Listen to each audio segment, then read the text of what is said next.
ay mag-ihaw tayo ng isda dito mga kabradics. At ito yung isda, ito yung klase ng isda na napili ko natin dito. Yan po mga kabradics. Makikita nyo itong isdang bakulan.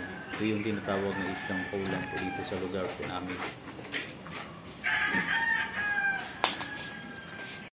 Alam niyo ba mga kabradics na itong isda na to ay medyo mailap sa mga tao at hindi po siya palaging nakukuha po namin dito ng aming mga kasama dito mga isda.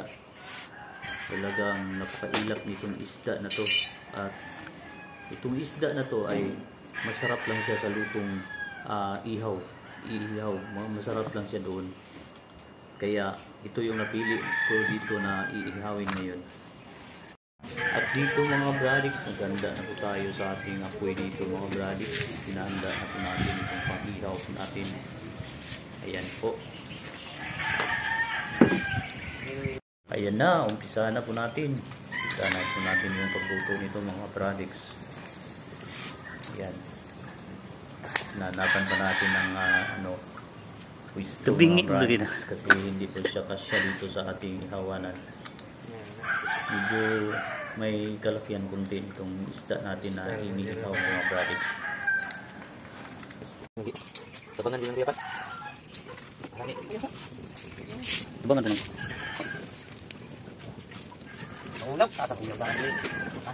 Yan mga kabradics, ang bilis lang maluto mga kabradics, ang bilis lang ng pangyayari mga kabradics. Malapit na maluluto itong ating ginagawang inihaw na isda mga kabradics. Pagkatapos maluto itong iniihaw natin mga kabradics is wala nang paligoy-ligoy pa. Ayan, kainan na. At ang ginawa namin dito mga kabradics ay nakahanda kami ng daw ng saging at saka yung aming kanin ay linagay namin dito. Parang budol lang yata mga kabradics. Ayan ang mga kabradics. Kung makikita nyo mga kabradics, hindi lang naman yung ihaw ang ginawa po namin dito. Mayroon din kaming ginawa ditong kinilaw mga kabradics na dilis mga kabradics.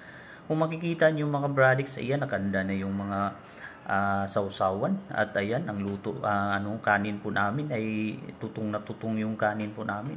At mga kasama ko dito, naku, takam na takam sa pagkain. Ayan, kung makikita nyo mga kabradics, ayan, inumpisa na. Inupakan na yata yung inihaw na isda. Ayan, mukhang masarap yata yung kanyang laman mga kabradics. Kung makikita nyo mga kabradics, nakakatakam talaga. Yung laman ng isda talagang napakataba kung makikita nyo.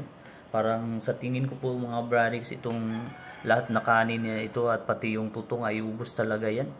Kaya mainit kasi yung kanin natin, pero ito binanata ng mga kasama ko po dito ay kahit pa dumikit yan sa kamay. Ayan, kung makikita nyo, binanatan talaga pati yung kinilaw namin. Abay, siyempre, hindi rin po tayo patatalo pagdating sa kainan mga kabradics. Kumbaga sa kantahan, bibirit din tayo dito mga kabradics. Hindi lang tayo sa kantahan magaling.